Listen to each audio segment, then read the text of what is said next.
భారత్ పాకిస్తాన్ సరిహద్దులో యుద్ధ వాతావరణం నెలకొంది.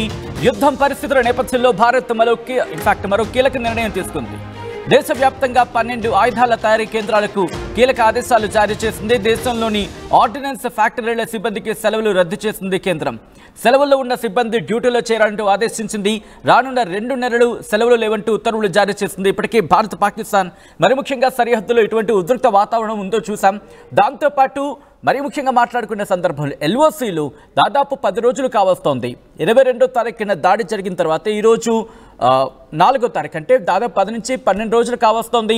ఇంకా అక్కడ ఎల్ఓసీ వెంబడి ఇంకా కాల్పుల ఉల్లంఘన జరుగుతూనే పాకిస్తాన్ కవ్వింపు చర్యలకు దిగుతూనే ఉంది. దాంతోపాటు అక్కడ నేవీ కావచ్చు, ఆర్మీ కావచ్చు, లేకపోతే ఎయిర్ ఫోర్స్ కావచ్చు, తమ యుద్ధ విన్యాసాలను చేస్తూనే ఉన్నాయి. ఈ నేపథ్యంలో భారత్ కూడా తన యుద్ధ విన్యాసాలను కంటిన్యూ చేస్తోంది.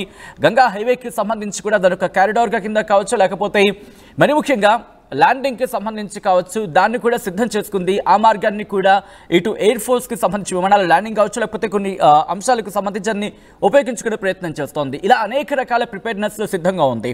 దాంతోపాటు నాగాస్త్ర లాంటి ఎక్విప్మెంట్ను కూడా సిద్ధం చేసుకుంటోంది. నేను కూడా మాట్లాడుకున్నాం, ఖాళీ లాంటివి కావచ్చు, లేకపోతే ఇలా మరికొన్ని అమ్యునేషన్స్ని సిద్ధం చేసుకుంటోంది డిఆర్డిఓ సాయంతో, దాంతోపాటు మరికొన్ని ఆర్గనైజేషన్ సాయంతో.